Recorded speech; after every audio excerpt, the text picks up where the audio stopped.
பேசுற மாதிரி பேசிட்டு இருக்கீங்க.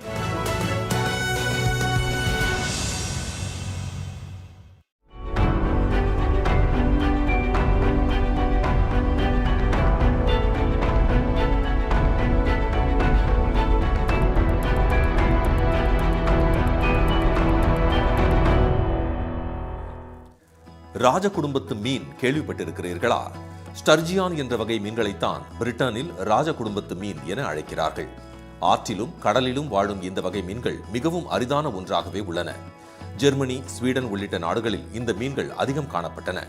ஆனால் அதிகப்படியாக மீன்பிடித்தல், தண்ணீரின் தரம் உள்ளிட்டவற்றால் 100 ஆண்டுகளுக்கு முன்பே அந்த பகுதியில் ஸ்டர்ஜியான் மீன்கள் முற்றிலும் அழிந்துவிட்டன.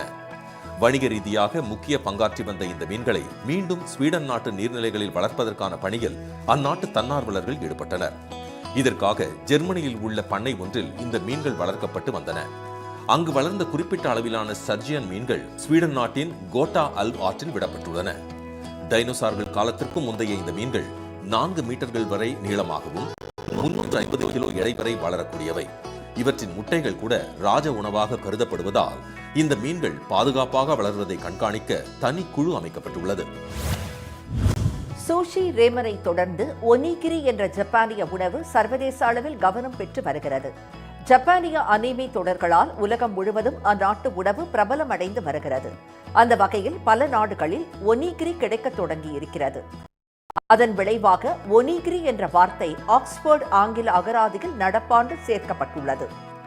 மீட், சாசேஜ், முட்டைக்கோஸ், உப்பில் ஊற வைத்த பிளம்ஸ் ஆகியவற்றில் ஏதேனும் ஒன்றை ஸ்டிக்கி ரைஸ் என அழைக்கப்படும் அரிசி சாதத்தில் வைத்து கொழுக்கட்டை போல கடற்பாசியில் சுற்றி தருவதே இந்த உணவாகும். யுனெஸ்கோ பாரம்பரிய அடையாளங்களில் ஒன்றாக சேர்க்கப்பட்டுள்ள இந்த உணவை 11ஆம் நூற்றாண்டிற்கு முன்பே ஜப்பானிய மக்கள் சாப்பிட்டதற்கான பல ஆதாரங்கள் உள்ளன. உலக புகழ்பெற்ற அகிரா குரோசாவாவின் 7 சாமுராய் படத்திலும் இந்த உணவு காட்டப்பட்டிருக்கும். காலத்திற்கு ஏற்ப பல புதுமைகள் சேர்த்து இந்த உணவு விற்பனை செய்யப்பட்டாலும் அதன் ருசியில் எப்போதும் ஜப்பானிய பாரம்பரியம் இருக்கும் என கூறுகின்றனர் அந்நாட்டு மக்கள். செவ்வாய் கிரகத்தில் என்னதான் இருக்கிறது, அங்கு மனிதர்களால் வாழ முடியுமா என்பதை கண்டறிய தொடர் ஆராய்ச்சிகள் நடந்து வருகின்றன. அதன் ஒரு பகுதியில் அமெரிக்காவை சேர்ந்த ஆராய்ச்சியாளர்கள் பூச்சி போன்ற வடிவத்தில் ரோபோ ஒன்றை உருவாக்கியுள்ளனர். இதனை வைத்து என்ன செய்ய போகிறார்கள் என்றுதானே யோசிக்கிறீர்கள். செவ்வாய் கிரகமே கரடுமுரடான பகுதிதான்.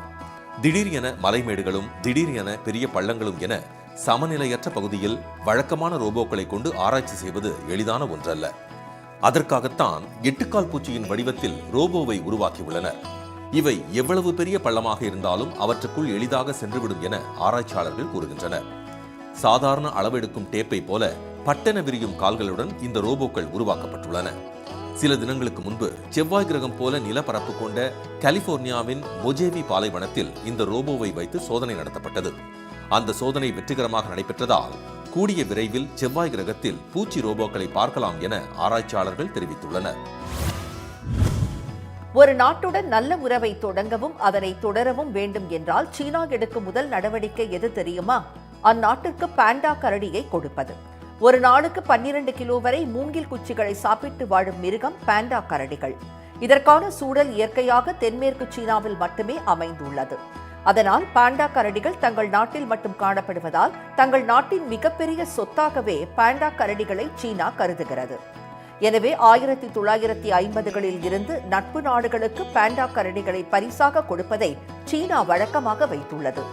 சில நாடுகளுக்கு பாண்டா கரடிகள் குறிப்பிட்ட ஆண்டுகளுக்கு குத்தகைக்கு வழங்கப்பட்டுள்ளன. ஓராண்டிற்கு 8 கோடி ரூபாய் வரை கொடுத்து பிரான்ஸ், ஆஸ்திரேலியா, கனடா உள்ளிட்ட நாடுகள் பாண்டாக்களை குத்தகை பெற்றுள்ளன. இந்த கரடிகள் வேறு நாட்டில் குட்டி ஈன்றாலும் அவற்றை சீனாவிடம்தான் கொடுக்க வேண்டுமாம்.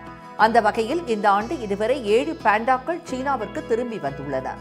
ஆண்டு இறுதிக்குள் மேலும் 10 பாண்டாக்கள் ஒப்பந்த காலம் முடிந்து சீனா திரும்ப உள்ளன. பாண்டாக்களை பரிசாகவோ குத்தகைக்கோ பெறும் நாடுகள் மோதல் போக்கை வெளிப்படுத்தினால் உடனடியாக பாண்டா கரடிகளை திரும்பி வாங்கிவிடுமாம் சீனா.